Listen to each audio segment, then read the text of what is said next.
പരസ്യമായി വായിക്കുന്നു. റോമാലേഖനം 3-ാം അധ്യായത്തിൽ നിന്ന് ഒരു വിശുദ്ധ തിരുവെഴുത്ത് പരസ്യമായി നിങ്ങളെ വായിച്ച് കേൾപ്പിക്കുന്നതായിരിക്കും. 3-ാം അധ്യായം 24-ഉം 25-ഉം വാക്യം പരസ്യമായി വായിച്ച് കേൾപ്പിക്കുന്നതായിരിക്കും. അവന്റെ കൃപയാൽ ക്രിസ്തുയേശുവിലെ വീണ്ടെടുപ്പ് മൂലം സൗജന്യമായത്രേ നീതീകരിക്കപ്പെടുന്നത്. അതെ. അടുത്തത്, വിശ്വസിക്കുന്നവർക്ക് അവൻ തന്റെ രക്തം മൂലം പ്രായശ്ചിത്തമാകുവാൻ ദൈവം അവനെ പരസ്യമായി നിർത്തിയിരിക്കുന്നു. വിശ്വസിക്കുന്നവർക്ക് അവൻ തൻ്റെ രക്തം മൂലം പ്രായശ്ചിത്തമാകുവാൻ ദൈവം അവനെ പരസ്യമായി നിർത്തിയിരിക്കുന്നു. ദൈവം അവനെ പരസ്യമായി നിർത്തിയിരിക്കുന്നു. ആ വചനം ഒന്ന് എല്ലാവരും ചേർന്ന് പറഞ്ഞ്, ദൈവം യേശുവിനെ പരസ്യമായി നിർത്തിയിരിക്കുന്നു. കരങ്ങൾ ഉയർത്തിയ വചനം ഒന്ന് പറയാമോ? ദൈവം അവനെ പരസ്യമായി നിർത്തിയിരിക്കുന്നു.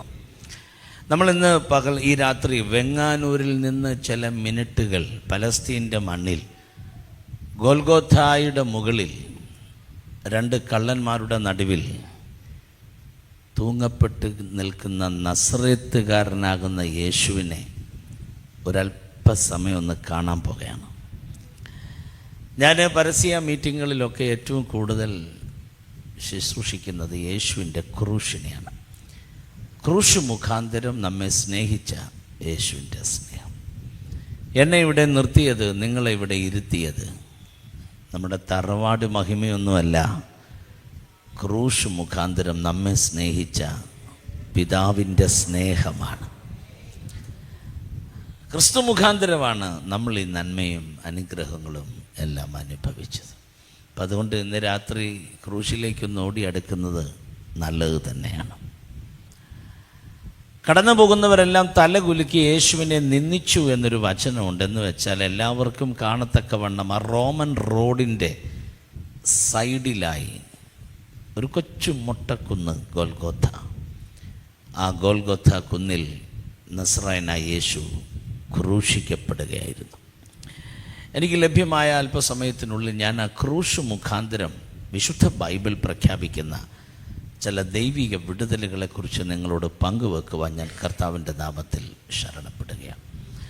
ക്രൂശ് ആരെയും ചതിക്കില്ല, ക്രൂശ് ആരെയും ശപിക്കില്ല, ക്രൂശ് സകലരെയും അനുഗ്രഹിക്കുകയാണ്. അത് പറയാൻ എനിക്ക് സന്തോഷമുണ്ട്. ഒരു കണ്ണിനും ആദരവില്ലാതെ കിടക്കുന്ന സകലരെയും യേശു സ്നേഹിക്കുകയാണ്. അപ്പോൾ ഈ ലൈവിലാകട്ടെ, ഈ നാട്ടിൽ എവിടെയെങ്കിലുമൊക്കെ ഈ ശബ്ദം കേൾക്കുന്നുണ്ടെങ്കിൽ ഒന്നേ പറയാനുള്ളൂ, യേശു നിങ്ങളെ സ്നേഹിക്കുകയാണ്. ഒരു പഴയ പാട്ടുണ്ട്, മഹൽ സ്നേഹം മഹൽ സ്നേഹം പരലോക പിതാവുതാൻ മകനെ മരിപ്പതിനായി കുരിശിൽ കൈവെടിഞ്ഞോ. എത്ര പേർക്ക് ആ വരി അറിയാം? എങ്കിൽ ആ കരമൊന്ന് ഉയർത്തിപ്പിടിച്ച് എന്നോട് ചേർന്നൊന്ന് പാടിക്കേ. മഹൽ സ്നേഹം മഹൽ സ്നേഹം പരലോക പിതാവുതാൻ മകനെ മരിപ്പതിനായി കുരിശിൽ കൈവെടിഞ്ഞു. മകനെ മരിപ്പതിനായി മകനെ മരിപ്പതിനായി മകനെ മരിപ്പതിനായി കുരിശിൽ കൈവെടിഞ്ഞോ. മഹൽ സ്നേഹം മഹൽ സ്നേഹം പരലോക പിതാവുതാ മകനെ മരിപ്പതിനായി കുരിശിൽ കൈവെടിഞ്ഞു.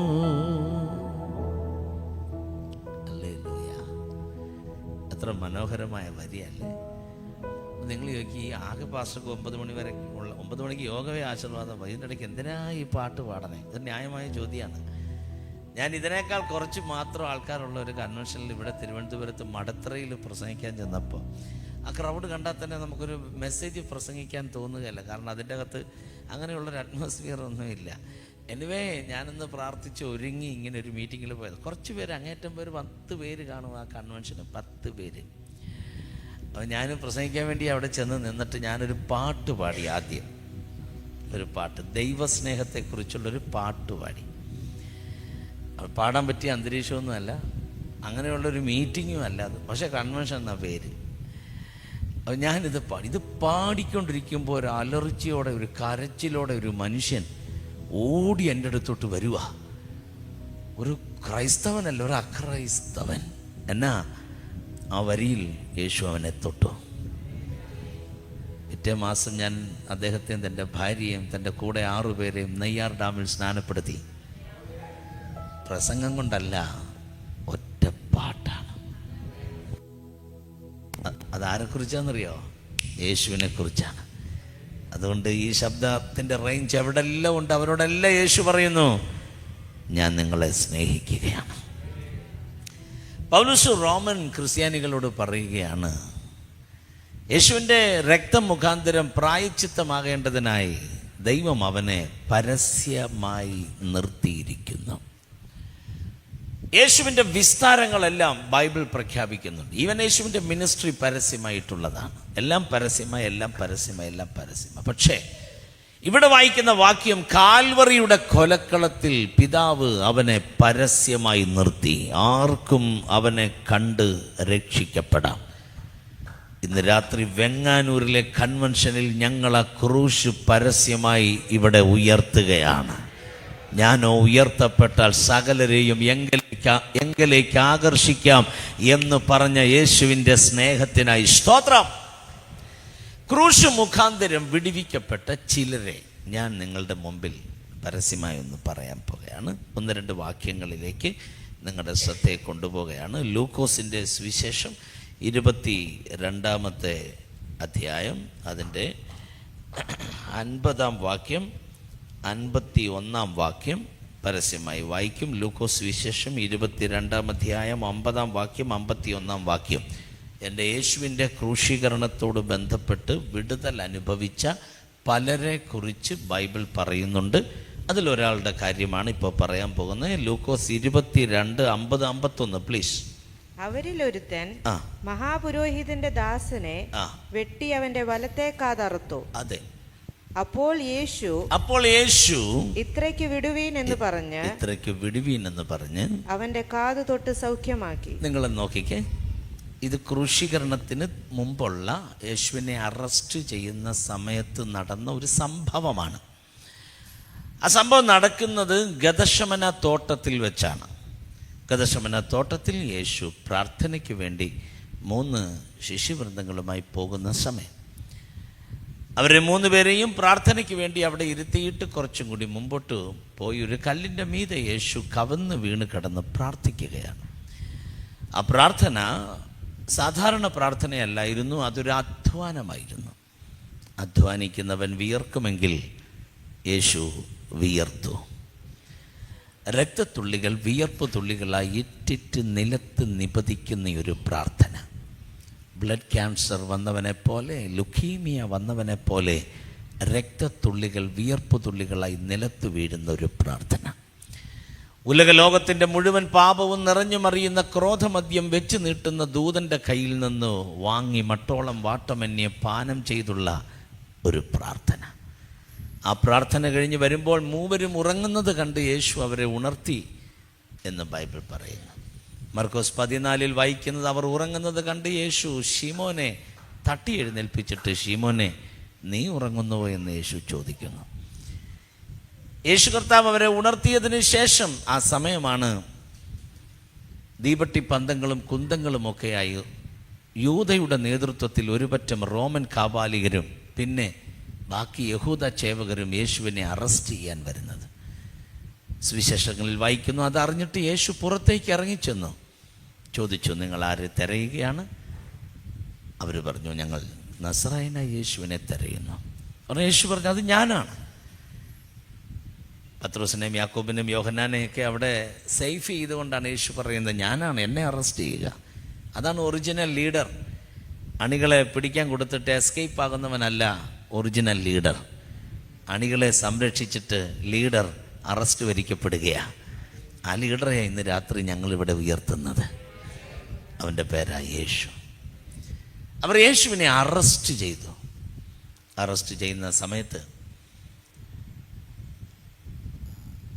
പാതിമയക്കത്തിലായിരുന്ന ശിഷ്യവൃന്ദങ്ങളൊന്ന് ഉണർന്നു. പത്രോസ് വളരെ പെട്ടെന്ന് നോക്കുമ്പോൾ കാണുന്ന കാഴ്ച യേശു കർത്താവിനെ അറസ്റ്റ് ചെയ്യുകയാണ്. ബൈബിൾ ഭാഷ പറഞ്ഞ അവരുടെ ഗുരുവും നാഥനുമായവനെ അറസ്റ്റ് ചെയ്യുന്ന കാഴ്ചയാണ് കാണുന്നത്. സഹിച്ചില്ല.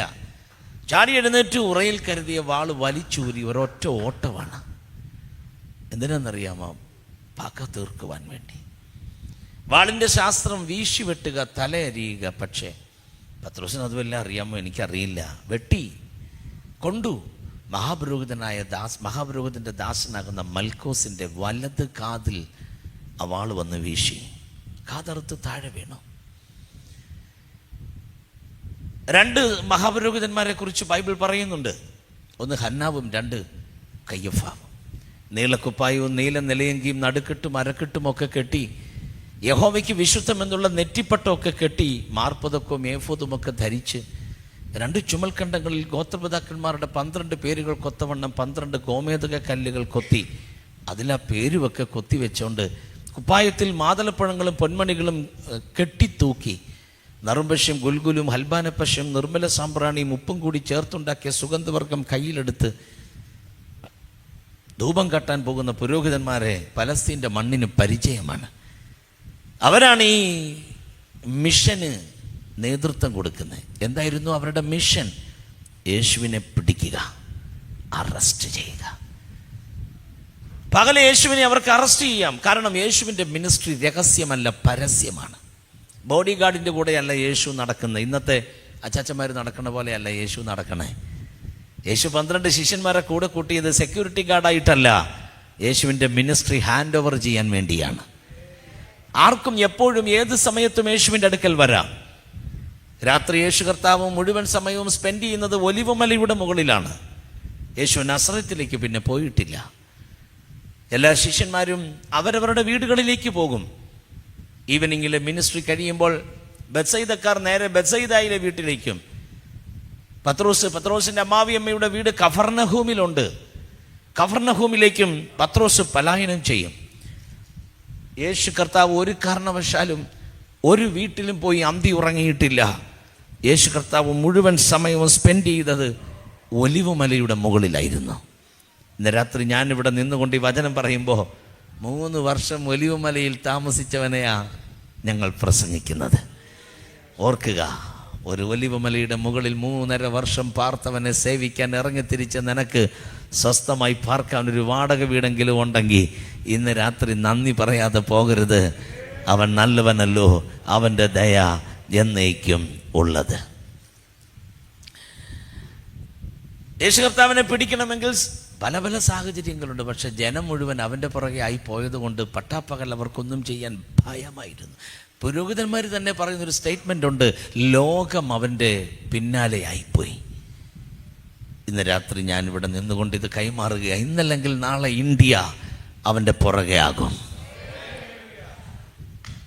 എത്ര തന്ത്രപരമായ നീക്കം മനുഷ്യൻ നടത്തിയാലും, എത്ര സാറ്റാനിക് സ്ട്രാറ്റജി, സാത്താൻ്റെ തന്ത്രങ്ങൾ എത്ര രഹസ്യ റൂട്ടുകളിൽ വന്നാലും അതിനപ്പുറത്ത് ചെയ്യാൻ കഴിയുന്ന പവർ എൻ്റെ ദൈവത്തിനുണ്ട്. ഇന്നല്ലെങ്കിൽ നാളെ ഇന്ത്യ ഉണർവിലേക്ക് വന്നിരിക്കും. Praise God. അത് നമ്മുടെ ആയുസ്സിൽ കാണും, നമ്മുടെ കണ്ണുകൊണ്ടത് കാണും. അന്യൻ്റെ കണ്ണല്ല, സ്വന്തം കണ്ണുകൊണ്ട് ഭാരതത്തിൻ്റെ ഉണർവ് കാണാൻ കർത്താവ് നിങ്ങൾക്ക് കൃപ നൽകട്ടെ.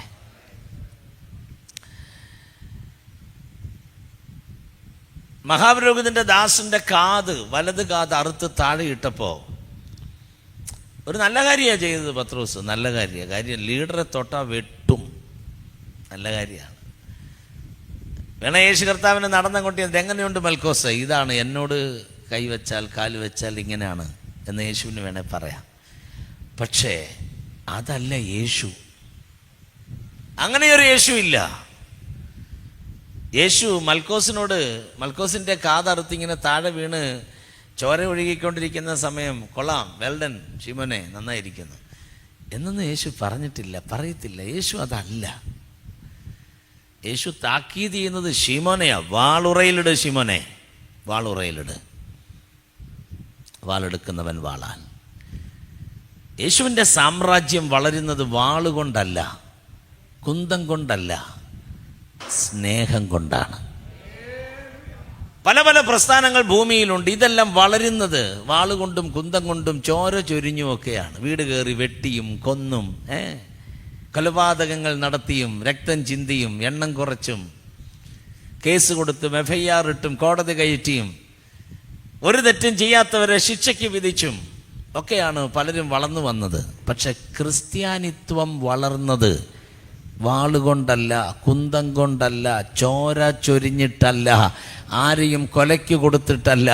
ക്രിസ്ത്യാനിറ്റി വളർന്നത് സ്നേഹം കൊണ്ടാണ്.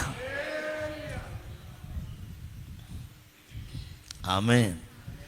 അതുകൊണ്ട് പ്രിയപ്പെട്ടവരെ, ക്രിസ്ത്യാനിറ്റിയെ തുടച്ചു മാറ്റാൻ ഭൂമിയിൽ പറ്റാത്തതിൻ്റെ പരമപ്രധാനമായ രഹസ്യം ഇത് വളർന്നത് സ്നേഹത്തിലാണ്. പ്രസംഗം കൊണ്ട് വളർന്ന പ്രത്യയ ശാസ്ത്രങ്ങൾ ഉൾപ്പെട്ടിരിക്കുന്ന പല സംഘടനകളുണ്ട്.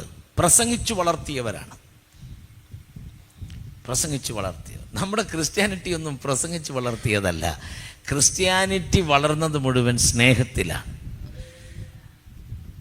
യേശു കർത്താവിനെ സേവിക്കാൻ ഇറങ്ങി തിരിച്ചതിന് ശേഷം വീട്ടുകാരും നാട്ടുകാരും കൂടി കൊല്ലുവാൻ വേണ്ടി ഒരുമിച്ച് പിടിച്ച് വാള് കഴുത്തിൽ വെച്ച് യേശുവിനെ തള്ളിപ്പറയാൻ പറഞ്ഞപ്പോൾ, വേണ്ടി വന്നാൽ തള്ളിപ്പറയുന്നു എന്ന് പറഞ്ഞ് ജീവനിലേക്ക് വരാമായിരുന്ന കോടിക്കണക്കിന് ഭക്തന്മാരുണ്ടായിരുന്നു. പക്ഷേ എബ്രായ ലേഖനകാരൻ്റെ ഭാഷ്യം അതുപോലെ പറഞ്ഞാൽ, ഉദ്ധാരണം കൈക്കൊള്ളാതെ അവർ ഭേദ്യമേക്കുകയായിരുന്നു. അവരവിടെയും സധൈര്യം പറഞ്ഞു, യേശു മാത്രമാ ദൈവം, അവനെ അല്ലാതെ വേറെ ആരെയും ആരാധിക്കില്ല. അവിടെ പിടഞ്ഞു വീണവർ മരിക്കുകയായിരുന്നു. ആ സ്നേഹത്തിൻ്റെ മുമ്പിൽ എത്ര എണ്ണം ചോര ചൊരിഞ്ഞെന്നറിയാമോ? ആ സ്നേഹത്തിൻ്റെ മുമ്പിൽ എത്രയോ പേർ ജീവൻ കൊടുത്തു. പത്രോസിനെ പോലെ, പൗലൂസിനെ പോലെ, തോമസിനെ പോലെ, ഫിലിപ്പിനെ പോലെ, ആൻഡ്രൂവിനെ പോലെ, ഗ്രഹാം സ്റ്റൈൻസിനെ പോലെ, തിമോത്തിയെ പോലെ, ഫിലിപ്പിനെ പോലെ എത്രയോ പേർ ജീവൻ കൊടുത്തു. സഹോദരങ്ങളെ, നമ്മുടെ ഭാരതത്തിൽ എത്രയോ വൈദികർ നമ്മൾ പോലും അറിയാതെ ഉത്തരേന്ത്യയിൽ ജീവൻ ബലിയാടാക്കി.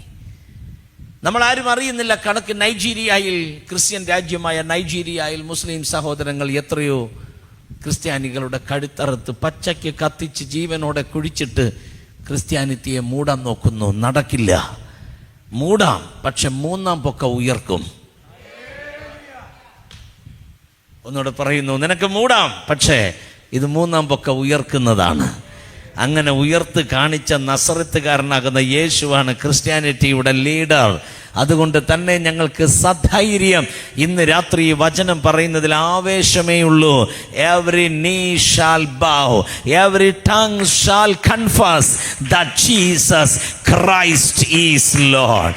എല്ലാ മുട്ടും മടങ്ങും, എല്ലാ നാവും പാടും യേശു മാത്രം കർത്താവെന്ന്. പറ, എല്ലാ നാവും പാടും. പോരാ, എല്ലാ നാവും പാടും. അങ്ങനല്ല, ശബ്ദം ഉയർത്തി പറ, എല്ലാ നാവും പാടും.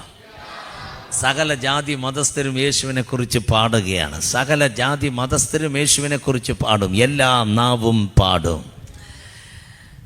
എല്ലാ മുട്ടും മടങ്ങും, എല്ലാ നാവും പാടിടും, യേശു മാത്രം കർത്താവ്.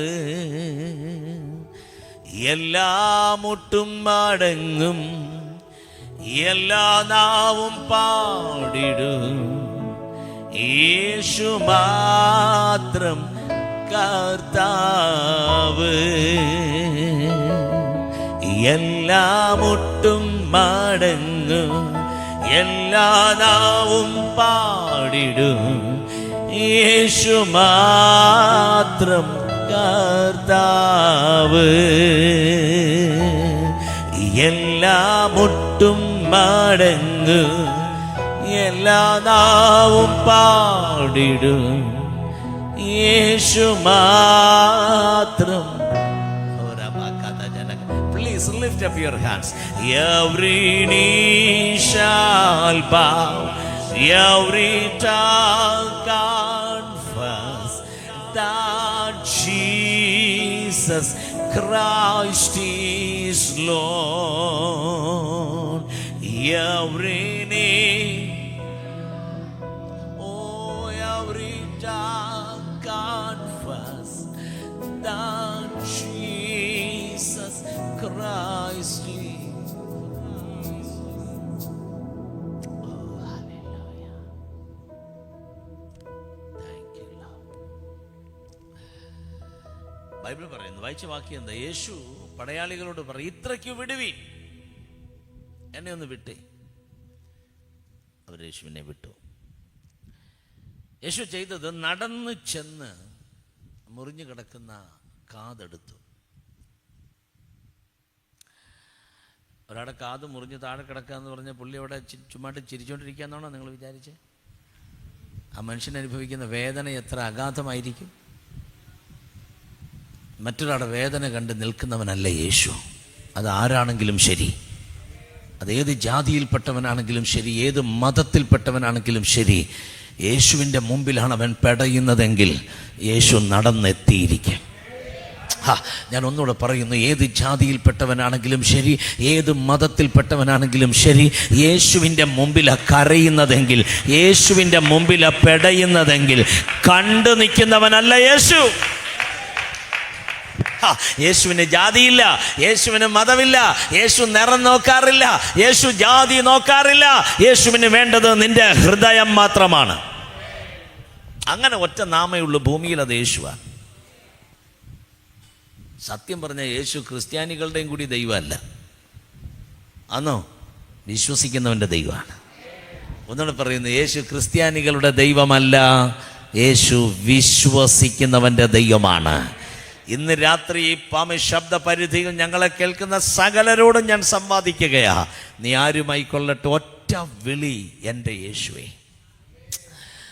ആ വിളിക്കുന്ന വ്യക്തിയുടെ പേരെന്താ, നിറമെന്താ, ഗുണമെന്താ, ജാതി എന്താ, മതമെന്താ, ഇതൊന്നും യേശുവിന് പ്രശ്നമില്ല. വെള്ളത്തിൽ മുങ്ങിത്താഴുന്നത് പത്രോസ് ആണെങ്കിലും ശരി, അല്ലെങ്കിൽ ശരി, കർത്താവെ രക്ഷിക്കണേന്ന് ഒറ്റ വിളി വിളിച്ചാൽ വെള്ളത്തിൻ്റെ മുകളിൽ നടന്നു വന്ന് പിടിച്ചു പൊക്കി വെള്ളത്തിൻ്റെ മീതെ നിർത്തും നസറായനായ യേശു.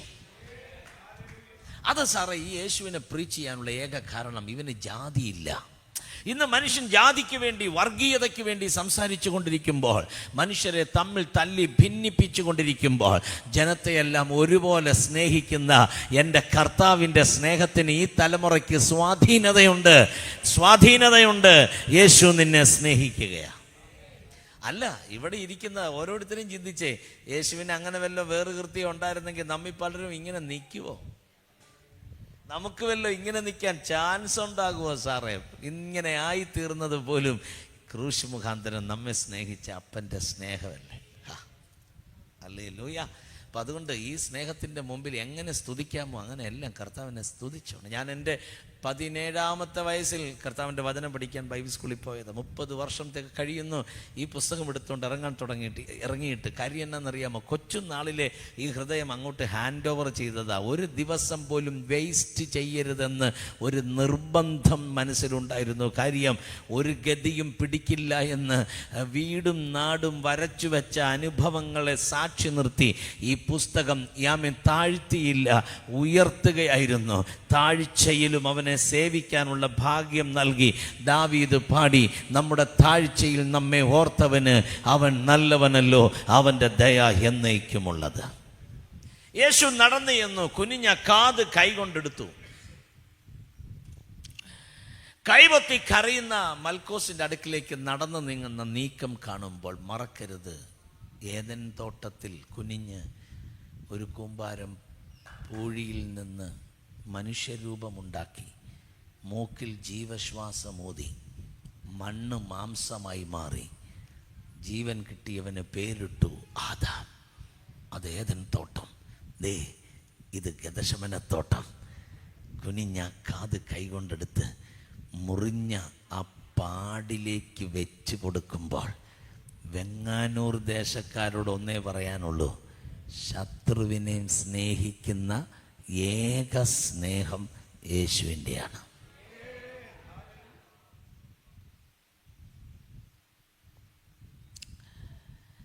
സത്യത്തിൽ ഇവൻ ഗദശമനെ വന്നത് എന്തിനാ? മൽക്കോസ് യേശുവിനെ പിടിക്കാനാ. എടാ, പിടിക്കാൻ വന്നവനെ മുറിവേറ്റ് കിടക്കുമ്പോൾ അനുഭവിക്കട്ടെ എന്ന് പറയാൻ മനുഷ്യർക്ക് പറ്റും. യേശു അങ്ങനെയല്ല. ശത്രുവിനെയും സൗഖ്യമാക്കി. സഹോദര സഹോദരി, എന്നെ കേൾക്കുന്ന സകലരോടും പറയുന്നു, ശത്രുവിനെ സ്നേഹിക്കുന്ന ഭൂമിയിലെ ഒറ്റ സ്നേഹം യേശുവാണ്. അപ്പൊ ഈ രക്തം വാർന്നൊലിച്ചു പോയ ഈ മനുഷ്യനെ നിങ്ങൾ ഇനി ഒന്ന് കാണണം. യേശു കർത്താവ് ഓൾറെഡി രക്തം വിയർത്തായിരിക്കണേ, രക്തം വിയർത്ത് ഇവന്റെ വലത്ത് കാത് അറുത്ത് മാറ്റി ചോര ഒഴുകി ഇവൻ തന്നെ ഒരു പരുവായി. പക്ഷേ കാതെടുത്ത് അങ്ങോട്ട് വെച്ച് സൗഖ്യമാക്കി കഴിഞ്ഞപ്പോൾ ഇങ്ങനെ വലത്തെ കാതും പിടിച്ചോണ്ടായിരിക്കും ഇവന്റെ പോക്ക് മൊത്തം. ഗത്ശമനയിൽ വെച്ച് യേശു കർത്താവിനെ അറസ്റ്റ് ചെയ്തതിന് ശേഷം ഒരു രാത്രി കുറച്ച് മണിക്കൂറുകൾ യേശുവിനെ സൂക്ഷിക്കണം. നമ്മൾ ബൈബിൾ പഠിക്കുന്ന ഒരു പഠിതാവിനെ അതറിയാൻ പറ്റുള്ളൂ. പിറ്റേ ദിവസം രാവിലെ യേശു കർത്താവിനെ കോടതിയിൽ കൊണ്ടുപോവുകയാണ്, വിസ്തരിക്കാൻ വേണ്ടി കോർട്ടിൽ കൊണ്ടുപോവുക. 5 കോടതിയിലാണ് യേശുവിനെ വിസ്തരിച്ചത്. പക്ഷെ രാത്രി യേശുവിനെ സൂക്ഷിക്കണം ചില മണിക്കൂർ. എവിടെ സൂക്ഷിച്ചുവെന്ന് ബൈബിൾ വ്യക്തമല്ല. മിക്കവാറും കയ്യഫാവിൻ്റെ അരമനയുടെ അടിയിലുള്ള സെല്ലാറിൽ യേശുവിനെ സൂക്ഷിക്കാനാണ് സാധ്യത കൂടുതലും. നമ്മൾ ഇസ്രായേൽ വിസിറ്റ് ചെയ്യുമ്പോൾ, ഞാൻ ബൈബിൾ പഠിക്കാൻ വേണ്ടി ബൈബിൾ നാടുകളിൽ കുറേ രാജ്യങ്ങളിൽ ഞാൻ യാത്ര ചെയ്തു. പലസ്തീൻ്റെ മണ്ണുകളിൽ, ഇസ്രായേലിലും യോർദാനിലും ഈജിപ്തിലും ഗ്രീസിലും ടർക്കിയിലും ഇറ്റലിയിലും ബൈബിൾ നാടുകളിൽ കൂടി കുറേ പ്രാവശ്യം സഞ്ചരിച്ചു. 7 പ്രാവശ്യം ഞാൻ ഇസ്രായേൽ വിസിറ്റ് ചെയ്തു. ആ സമയത്തെല്ലാം കയ്യഫാവിൻ്റെ അരമനയുടെ താഴെയുള്ള ഒരു സെല്ലാർ നമ്മെ അവർ കാണിക്കുക പതിവാണ്. എന്ന് വെച്ചാൽ ഗദശമന തോട്ടത്തിൽ നിന്ന് യേശു കർത്താവിനെ അറസ്റ്റ് ചെയ്തതിന് ശേഷം ചില മണിക്കൂർ യേശു കർത്താവിനെ സൂക്ഷിച്ച ഒരു സെല്ലാർ ഉണ്ടായിരുന്നു. ആ സെല്ലാർ എന്ന് പറഞ്ഞാൽ വിഷപ്പാമ്പുകളും തേളുകളും ഒക്കെ ഇട്ടിരിക്കുന്ന വളരെ വളരെ വൃത്തിഹീനമായ കുറെ ഏറിയകളുള്ള ഒരു സ്ഥലം. യേശു കർത്താവിനെ 2 കൈയും കെട്ടി അതിൻ്റെ അകത്തേക്ക് താഴേക്ക് ഇറക്കി എന്നുള്ളതാണ് അവരുടെ വാദം. ബൈബിളിൽ നമുക്ക് രേഖയില്ല. പക്ഷേ യേശുവിനെ ഒരു രാത്രി അവർ സൂക്ഷിച്ചേ മതിയാകുകയുള്ളൂ. ആ വിഷപ്പാമ്പുകളും തേളുകളും ഒക്കെയുള്ള ആ ചെറിയ സെല്ലാറിൻ്റെ അകത്ത് മുകളിൽ നിന്ന് കെട്ടി താഴേക്ക് ഇറക്കി രാവിലെ വലിച്ച് മുകളിലേക്ക് കയറ്റി. അതിൻ്റെ അകത്ത് നമുക്ക് ഇറങ്ങാം, കുറച്ചു നേരം പ്രാർത്ഥിക്കാൻ പോരാം. പക്ഷേ അവിടെ നിൽക്കുമ്പോൾ ഞങ്ങളുടെ ടീം ലീഡർ ആയിരിക്കുന്ന അച്ചൻകുഞ്ഞിലെന്തോ ഒരു പാസ്റ്റർ പറയുന്നൊരു സ്റ്റേറ്റ്മെൻ്റ് ഉണ്ട്. ഇവർ പറയുന്നത് സത്യമാണെങ്കിൽ ഇവിടെയാണ് യേശുവിനെ ഇട്ടിരുന്നതെങ്കിൽ ആ മനസ്സിൻ്റെ അകത്ത് അന്ന് രാത്രി മുഴുവൻ ഞാൻ എന്ന വ്യക്തിയായിരിക്കാം. എനിക്ക് വേണ്ടിയായിരുന്നു യേശു അതെല്ലാം സഹിച്ചത്. യേശു കർത്താവിനെ അതിൻ്റെ അകത്ത് കെട്ടിയിറക്കി നിർത്തിയിരിക്കുന്നു എങ്കിൽ, മഹാപുരോഹിതന്റെ ദാസനാകുന്ന മൽക്കോസ് മഹാപുരോഹിതന്റെ അരമനയിലേക്ക് പലായനം ചെയ്തു എങ്കിൽ, ചിരിച്ചും ചാടിയും തുള്ളിയും വരുന്ന മൽക്കോസിനെ കണ്ടുകൊണ്ട് മഹാപുരോഹിതന്റെ ചോദ്യം കാണാം, എന്തുപറ്റി?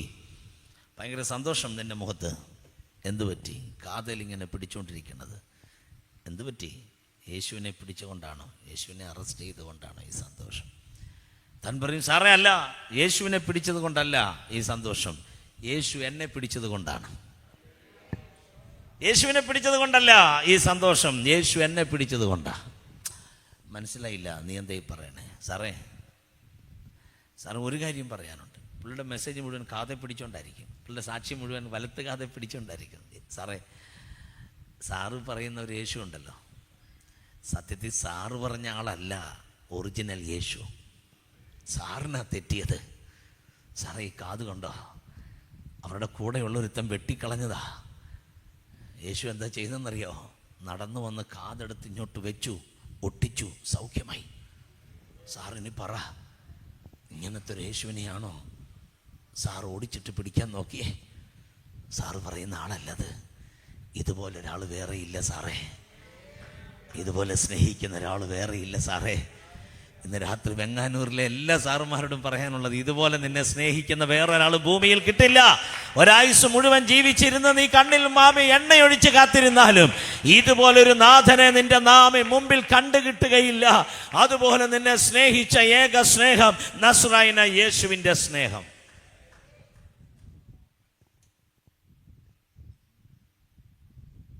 കാൽവരി ക്രൂശിലെ സ്നേഹമേ, എന്നെ വീണ്ടെടുത്ത മകൾ സ്നേഹമേ, പൊന്നുമാറോടണച്ചിടും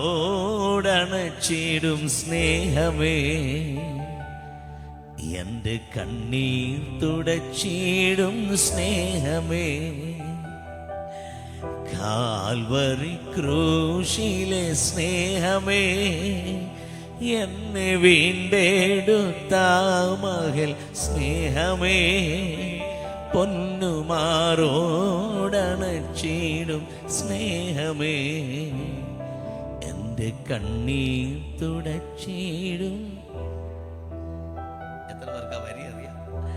അന്ന് പിന്നെ കൈയടിച്ച പാട്ടൊന്ന് പാടാം. കാൽവറി ക്രൂശിലെ സ്നേഹമേ, എന്നെ വീണ്ടെടുത്ത മകൾ സ്നേഹമേ, പൊന്നുമാറോടണച്ചിടും സ്നേഹമേ, എൻ്റെ കണ്ണീർ തുടച്ചിടും സ്നേഹമേ, പൊന്നുമാറോടണച്ചിടും സ്നേഹമേ, എൻ്റെ കണ്ണീർ തുടച്ചിടും. ഞാൻ ഒരു രാത്രിയിൽ ഒരു കൺവെൻഷന് പരസ്യമാണ്. സ്റ്റേജ് മാത്രമേ ഉള്ളൂ, ഗ്രൗണ്ടിൽ പന്തലൊന്നുമില്ല. ഇങ്ങനെ യേശുവിൻ്റെ ക്രൂശിനെ പ്രസംഗിക്കാൻ വിളിച്ചിരിക്കുകയാണ്. നാളെ രാത്രി എന്നെ ഇത് മാത്രം പറഞ്ഞ് വിളിച്ചിട്ടുണ്ട്, ക്രൂശ് പ്രസംഗിച്ചോണമെന്ന് പറഞ്ഞു. എനിക്ക് സന്തോഷം അത് കേൾക്കുമ്പോൾ. ഈ പാട്ട് പാടുക. നാട്ടുകാർ വീട്ടുകാർ കൂട്ടമായി എന്നെ നിന്ന പരിഹാസം ചൊല്ലുമ്പോൾ, നാട്ടുകാർ വീട്ടുകാർ കൂട്ടമായി എന്നെ നിന്ന പരിഹാസം ചൊല്ലുമ്പോൾ, ഞാൻ ഓർത്തിടുമേ എൻ്റെ പ്രിയൻ്റെ പുഞ്ചിരി തൂകുമാ പൊന്മുഖം. ഞാൻ ഓർത്തിടും എൻ്റെ പ്രിയൻ്റെ പുഞ്ചിരി തൂകുമാ പൊന്മുഖം. കാൽവറി ക്രൂശിലെ സ്നേഹമേ, എന്നെ വീണ്ടെടുത്ത മകൾ സ്നേഹമേ, കാൽവറി ക്രൂശിലെ സ്നേഹമേ, എന്നെ വീണ്ടെടുത്ത മകൾ സ്നേഹമേ, പൊന്നുമാറോടണച്ചിടും സ്നേഹമേ, എൻ്റെ കണ്ണീർ തുടച്ചിടും സ്നേഹമേ, പൊന്നുമാറോടണച്ചിടും സ്നേഹമേ, എൻ്റെ കണ്ണീർ തുടച്ചിടും സ്നേഹമേ. Thank you. ദൈവം അനുഗ്രഹിക്കട്ടെ. അദ്ദേഹത്തെ ഓർത്തൊന്ന് കരമടിച്ച് കർത്താവിനെ സ്നേഹിച്ചു. ഞാൻ ഈ പാട്ട് പാടിക്കൊണ്ട് നിൽക്കുമ്പോൾ ഒരു മനുഷ്യൻ അലറി കരഞ്ഞ് ഓടിപ്പിടച്ച് ആൾക്കാരുടെ മുമ്പിൽ കൂടെ വരിക. എന്ത് പറ്റി ബ്രദറെ? ഫാസ്റ്ററെ, ഞാൻ സ്നാനത്തിനെതിരെ വർഷങ്ങൾ സംസാരിച്ച് ഉടക്കിക്കൊണ്ടിരുന്ന ആളാ. എനിക്കിനി പിടിച്ചാൽ നിൽക്കത്തില്ല ഫാസ്റ്ററെ, എനിക്ക് സ്നാനപ്പെട്ടേ പറ്റുള്ളൂ. എന്തല്ലേ ചില വരികൾക്കകത്തൊക്കെ ഹൃദയത്തിലേക്ക് കുത്തി ഇറക്കണ പോലെ. ക്രിസ്തുവിൻ സ്നേഹത്തിൽ നിന്നു ഞാൻ പിന്മാറിപ്പോകാതിരിക്കുവാൻ, ക്രിസ്തുവിൻ സ്നേഹത്തിൽ നിന്നു ഞാൻ പിന്മാറിപ്പോകാതിരിക്കുവാൻ, സ്നേഹത്തിൻ ചങ്ങലയാലെന്നെ മാറോടണച്ചേശു രക്ഷകൻ. ഓ സ്നേഹത്തിൻ ചങ്ങലയാലെന്നെ മാറോടണച്ചേശു. കമാൺ. കാൽവറി ക്രൂശിലെ സ്നേഹമേ, എന്നെ വീണ്ടെടുത്ത മകൾ സ്നേഹമേ, കാൽവറി ക്രൂശിലെ സ്നേഹമേ, എന്നെ വീണ്ടെടുത്ത മകൾ സ്നേഹമേ, പൊന്നുമാറോടണച്ചിടും സ്നേഹമേ, എൻ്റെ കണ്ണീർ തുടച്ചിടും സ്നേഹമേ, പൊന്നുമാറോടണച്ചിടും സ്നേഹമേ, എൻ്റെ കണ്ണീർ തുടച്ചിടും സ്നേഹമേ. ഞാൻ എൻ്റെ ലൈഫിൽ ഒരിക്കലും മറക്കാതെ സൂക്ഷിച്ചിരിക്കുന്ന പല ദിവസങ്ങളിൽ ഒന്നാണ് എൻ്റെ സ്നാനം നടന്ന, എൻ്റെ ബാപ്റ്റിസം നടന്ന ദിവസം. അതെൻ്റെ 14-ാമത്തെ വയസ്സിലാണ് എൻ്റെ സ്നാനം നടക്കുന്നത്. ഞാനൊരു പെന്തക്കോസ്റ്റ് കുടുംബത്തിൽ ജനിച്ചു വളർന്ന ഒരാളായിരുന്നു. ഞാൻ ജനിക്കുമ്പോൾ എൻ്റെ പപ്പ, മമ്മി, എൻ്റെ അപ്പനും അമ്മയും കർത്താവിനെ സേവിക്കുകയാണ്. ഓലപ്പുരയാണെങ്കിലും ചാണകം മെഴുകിയ തറയാണെങ്കിലും തഴപ്പ ഇങ്ങനെ ഇട്ട് ആരാധിക്കുകയും ഇരുന്ന് ആരാധിക്കുകയും കിടന്നുറങ്ങുകയൊക്കെ ചെയ്യുന്ന വീടാണെങ്കിലും വീടിൻ്റെ അകത്ത് ഇലക്ട്രിസിറ്റി ഇല്ലെങ്കിലും ക്രൂശിൻ്റെ സ്നേഹം ഉണ്ടായിരുന്നു. കൊച്ചുനാളി വളർത്തിയത് മുഴുവൻ സുവിശേഷത്തിന് വേണ്ടിയാണ്. സ്കൂളിൽ വിട്ടത് മുഴുവൻ ട്രാക്റ്റ് കൊടുക്കാൻ വേണ്ടിയാണ്. കോളേജിൽ പഠിപ്പിച്ചത് മുഴുവൻ ട്രാക്റ്റ് കൊടുക്കാൻ, വഴി സൈഡിൽ പ്രസംഗിക്കാൻ.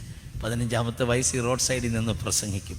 16-ാമത്തെ വയസ്സെന്നൊക്കെ പറഞ്ഞാൽ ബസ് സ്റ്റാൻഡുകളിലും ബസ് സ്റ്റോപ്പുകളിലും ഒക്കെ നിന്ന് ഒറ്റയ്ക്ക് പ്രസംഗിക്കുന്നൊരു ഒരു ചെറിയ ബാല്യപ്രായം.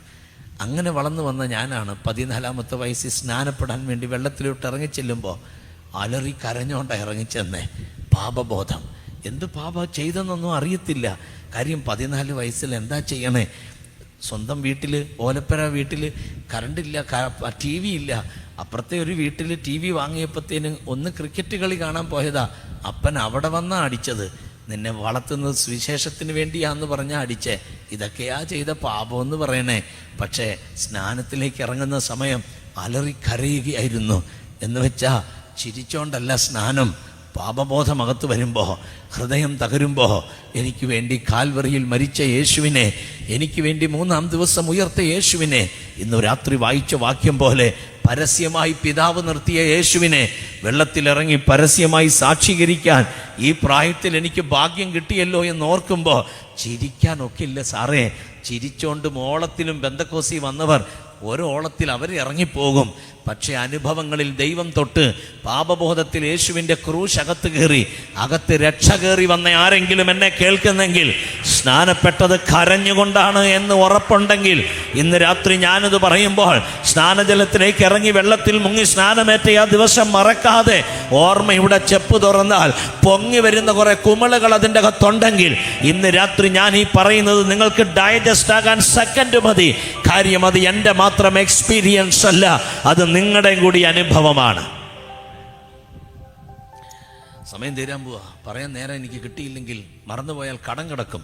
അതുകൊണ്ട് പറയുക, ഇതുവരെ യേശുവിനെ ഹൃദയത്തിൽ സ്വീകരിച്ചിട്ടില്ലെങ്കിൽ, ഇതുവരെ വെള്ളത്തിൽ മുങ്ങി സ്നാനമേറ്റിട്ടില്ല എങ്കിൽ, ഇത് ഫൈനൽ ചാൻസാണ്, സെക്കൻഡ് ചാൻസ് അല്ല. ഇനി ഒരു കൺവെൻഷൻ കൂടി ഷിൻഡോ പാസ്റ്റർ വെക്കുമെന്നൊരു ഗ്യാരണ്ടിയുമില്ല. ഇനി എത്ര നാൾ ഈ സഭ ഭൂമിയിൽ കാണുമെന്ന് നമുക്കൊരു ഉറപ്പുമില്ല. ഒന്നുകിൽ അവനവൻ്റെ വർക്ക് കഴിഞ്ഞ് വരും, ഇല്ലേ ഇവിടത്തെ വർക്ക് കഴിഞ്ഞ് നമ്മൾ പോകും. ഏതെങ്കിലും ഒന്ന് ഉറപ്പാണ്. നേരത്തെ ദൈവദാസന്മാർ പാടിയതുപോലെ, മാറാനാഥ അവൻ വരാറായി. അതുകൊണ്ട് സ്നാനമേൽക്കാതെ ആരെങ്കിലും ഈ ഹോളിൻ്റെ അകത്തോ ഈ ശബ്ദ പരിധിയിൽ ഞങ്ങളെ ഈ നാട്ടിൽ കേൾക്കുന്നവരുടെ വീടുകളിലോ അല്ല ഈ ലൈവ് സ്ട്രീമിൽ ഈ യൂട്യൂബ് ചാനലിൽ ഞങ്ങളെ കാണുന്ന ആരെങ്കിലുമോ ഇതുവരെ സ്നാനമേറ്റിട്ടില്ല എങ്കിൽ, ഈ ലൈവിൽ നിങ്ങൾ എന്നെങ്കിലും ഇത് കാണുന്നുവെങ്കിൽ, അന്നത്തെ ദിവസം നിങ്ങളുടെ ദിവസമാണ്. കണ്ണടയുന്നതിന് മുമ്പ് സ്നാനമേറ്റേ മതിയാകെയുള്ളൂ. യേശു വരാൻ സമയമായി. രണ്ടാമത്തെ വ്യക്തി വായിക്കുന്നില്ല, പറഞ്ഞുവിടാം. ബറബ്ബാസ്. താനൊരു ആ പട്ടണത്തിൽ കലഹമുണ്ടാക്കിയ ഒരു കൊലപാതകനാണ്. കൊലപാതക കുറ്റമാണ് തൻ്റെ മേൽ ഉള്ളത്. മരണത്തിന് വിധിക്കപ്പെട്ട ഒറിജിനൽ കുറ്റവാളിയാണ്. പക്ഷേ യേശു കർത്താവിനെ പരസ്യമായി നിർത്തിയിട്ട് ഒരു ചോദ്യം, ഇവനെ വേണോ അതോ ബറബ്ബാസിനെ വേണോ? ക്രിസ്തുവിൻ്റെ രക്തനിമിത്തം അവൻ നമുക്ക് പ്രായശ്ചിത്തമാകേണ്ടതിനായി ദൈവം അവനെ പരസ്യമായി നിർത്തിയിരിക്കുന്നു. പീലാത്തോസ് യേശുവിനെ പരസ്യമായി നിർത്തിയിട്ടൊരു ചോദ്യമാണ്, ഇവനെ വേണോ അവനെ വേണോ എന്ന് വെച്ചാൽ യേശുവിനെ വേണോ ബറബ്ബാസിനെ വേണോ? വിതിൻ സെക്കൻഡ്, കൂടിയാലോചനയൊന്നുമില്ല, ഒരു നിമിഷം കൊണ്ട് അവർ ഒറ്റ സ്വരത്തിൽ വിളിച്ചു പറഞ്ഞു, യേശുവിനെ വേണ്ട, ഞങ്ങൾക്ക് ബറബ്ബാസിനെ മതി. ലോകത്തിന് വേണ്ടത് കള്ളനെയാണ്, കവർച്ചക്കാരനെയാണ്, കുലപാതകനെയാണ്, ദ്രോഹിയെ, വഞ്ചകനെ. ഇതൊക്കെ മതി ലോകത്തിന്. പാപത്തിൽ കൈ കഴുകുന്നവന് ബറബ്ബാസിനെ മതി. നീതിമാനെ വേണ്ട. നീതിമാനെ ക്രൂശിക്കാൻ അന്നും ഇന്നും ലോകം മുമ്പിലാണ്. അപരാധിയെ മതി, നിരപരാധിയെ വേണ്ട.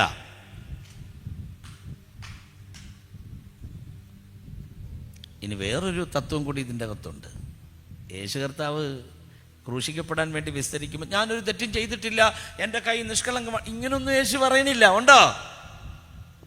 അപ്പൊ ഇത് പിതാവ് എന്നെ സ്നേഹിച്ചിട്ട് സ്വർഗീയ കോടതി എന്നെ പാപിയെന്ന് വിധിച്ചപ്പോ തൻ്റെ ചങ്കിലെ ചോര ദൈവനീതിക്ക് മറുവിലയായി കെട്ടിവെച്ച് അക്കോടതിയിൽ ഒറ്റയ്ക്ക് നിന്ന് വാദിച്ച് എന്നെ നീതീകരിച്ച നീതിമാന്റെ രക്തമാ യേശുവിന്റെ രക്തം. വില കൊടുത്ത് വാങ്ങിയതാ, നമ്മൾ നഷ്ടപ്പെട്ടു പോയി, വില കൊടുത്ത് വാങ്ങിയതാ. എന്താ വില കൊടുത്തേ? ചങ്കിലെ ചോര. ആർക്കാ കൊടുത്തേ? പിശാചിനല്ല, ദൈവത്തിന്റെ നീതിക്ക്. ഒന്നുകൂടെ പറയുന്നു, പിശാചിനല്ല വില കൊടുത്തേ, ദൈവനീതിക്ക്. ആ നിയമ രക്തം, ചങ്കിലെ ചോര കൈവെള്ളയിൽ അങ്ങോട്ട് വെച്ച് കെട്ടിക്കൊടുത്തതേ സാം ജോസഫിന് വേണ്ടി ഞാൻ രക്തം ചിന്തിയിരിക്കുന്നു. പരസ്യമായ കാഴ്ചയാക്കി. അവർക്ക് വേണ്ടത് ബറബാസിനെ. പക്ഷേ ഇന്ന് രാത്രി ഇതിൻ്റെ അകത്ത് കുറച്ചു പേരുണ്ട് യേശു എന്നുള്ള നാമം പറയാൻ. ഈ കുറച്ചു പേരോട് ഞാനൊരു സദ്വാർത്ത പറയും. ഈ കഴിഞ്ഞ ദിവസം ഫ്രാങ്ക്ലിൻ ഗ്രഹാം എന്ന് പറയുന്ന നമ്മുടെ കർത്തൃദാസൻ നോർത്ത് ഈസ്റ്റിൽ, നാഗാലാൻഡിൽ, റൈറ്റ്, നാഗാലാൻഡിൽ നോർത്ത് ഈസ്റ്റിൽ പ്രസംഗിക്കാൻ വേണ്ടി വന്നു. അദ്ദേഹത്തെ ഇന്ത്യ ഗവൺമെൻറ് വിസ കൊടുത്തില്ല. അയ്യോ കഷ്ടം. വേറെ ആർക്കും വിസ കൊടുക്കും ഇന്ത്യ ഗവൺമെൻറ്, പക്ഷേ ദൈവദാസന്മാർക്ക് കൊടുക്കുകയല്ല. കാര്യം അവർ വന്നാൽ ഉറപ്പാണ്. പണ്ട് അവർ വന്നതാ ഇന്ത്യ ആയത്. പണ്ട് മിഷണറിമാർ വന്നതേ. അതുകൊണ്ടാണ് ഇന്ന് ഇന്ത്യക്കാരൻ വസ്ത്രം ധരിക്കാൻ തുടങ്ങി, മാന്യമായിട്ട് ജീവിക്കാൻ, ഇംഗ്ലീഷ് പറയാൻ തുടങ്ങി, ഭാഷ, ലിപി, ഹിന്ദി ഭാഷ ഇതെല്ലാം ക്രോഡീകരിച്ച് കൈ കിട്ടിയത് സാറുമാരിഞ്ഞോട്ട് വന്നതിന് ശേഷമാണ്. ട്രെയിനിലൊക്കെ കയറുമ്പോൾ ഓർത്തോണം, ഇത് നമ്മുടെ ആരുടെ ഒന്നുമല്ല, ഇതിൻ്റെ എല്ലാം പുറകിൽ പ്രവർത്തിച്ച ക്രിസ്തീയ കരങ്ങളുണ്ട്. ഫ്രാങ്ക്ലിൻ ഗ്രഹാമിന് വിസ കൊടുത്തില്ല എന്ന് പറഞ്ഞുകൊണ്ട് യോഗം ക്യാൻസൽ ചെയ്തില്ല. ഇന്ത്യ ജനിച്ചു വളർന്ന ഒരു അങ്കിത് സജ്വാൻ ഫ്രം ഡൽഹി, അദ്ദേഹം വന്നപ്പോൾ ആ മീറ്റിങ്ങിൽ ലക്ഷങ്ങളാ നോർത്ത് ഈസ്റ്റിൽ കൂടിയേ. പിശാദേ, നീ വലിയ ബുദ്ധിമാനാ, പക്ഷേ കൗശലത്തിൽ നിന്നെ പിടിക്കുന്നൊരു ദൈവമുണ്ട്. ഒരു കാര്യം കൂടി ഞാൻ ദൈവസഭയ്ക്ക് കൈമാറാം. വിദേശ മിഷണറിമാരെ കൊണ്ടല്ല ഇനി ഇന്ത്യയിൽ ഉണർവുണ്ടാകാൻ പോകുന്നേ, ഇന്ത്യക്കാരനെ കൊണ്ട് തന്നെ ഇന്ത്യയിൽ ഉണർവയക്കാൻ എൻ്റെ ദൈവം തയ്യാറാണ്. ആമേൻ. Come on. അതിനുവേണ്ടി ഒരു അഭിഷേകം വഹിക്കുന്ന ചില അഭിഷിക്തന്മാരെ എൻ്റെ കർത്താവ് സെർച്ച് ചെയ്തുകൊണ്ടിരിക്കുകയാ. അതിലൊരാളായി മാറാൻ ഇന്ന് രാത്രി നിങ്ങൾ പ്രാർത്ഥിക്കുക.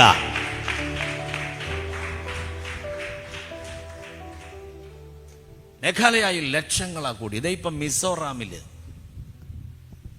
കൂടും, ലക്ഷങ്ങൾ കൂടും. തടുക്കാൻ ഒക്കത്തില്ല. ഞാൻ പ്രവർത്തിക്കും.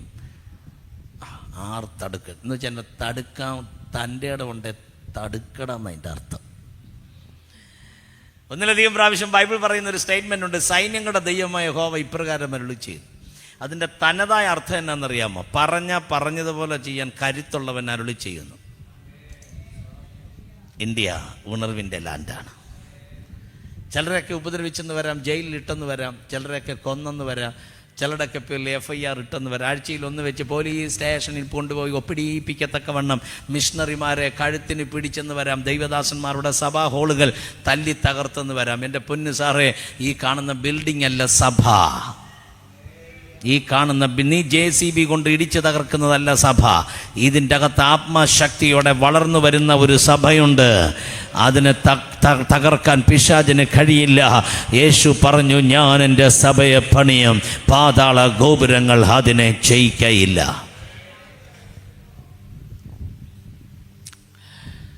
ബറബ്ബാസിനെ മതി ലോകത്തിന്, പാപം ചെയ്യുന്നവനെ മതി ലോകത്തിന്, നീതിമാനെ വേണ്ട. ഇനി നിങ്ങൾ ശ്രദ്ധിച്ചേ, യേശു കർത്താവിനെ ക്രൂശിക്കാൻ കൊണ്ടുപോകുമ്പോൾ ബറബ്ബാസിനെ വധശിക്ഷയ്ക്ക് വിധിച്ചകത്ത് പ്രതിക്കൂട്ടിൻ്റെ അകത്ത് നിൽക്കുകയാണ് ആ മനുഷ്യൻ. പക്ഷേ ഒരു പട്ടാളക്കാരൻ വന്ന് അവനെ ഇറക്കി വിട്ട്, നീ ഇറങ്ങിപ്പോ, ഓരോ ദിവസം കഴിയും തോറും വധശിക്ഷയുടെ ഡേറ്റിലേക്ക് താൻ ഇങ്ങനെ അടുത്തോണ്ടിരിക്കുമ്പോൾ ഒരു പടയാളി വന്ന് പറഞ്ഞു കാണും, നീ പോ, നിന്റെ വധശിക്ഷ മാറി. എന്ന് വെച്ചാൽ ഞാൻ കുറ്റം ചെയ്തവന്, കൊലപാതകം ചെയ്തവന് എങ്ങനെയാ എൻ്റെ വധശിക്ഷ മാറിയേ? നിനക്ക് പകരമായി നിന്റെ ശിക്ഷ ഏറ്റെടുത്തുകൊണ്ട് കാൽവറിയിൽ ക്രൂശിക്കപ്പെടാൻ ഒരുവൻ പോയിട്ടുണ്ട്. അവന്റെ പേരാ നസ്രായനായി യേശു.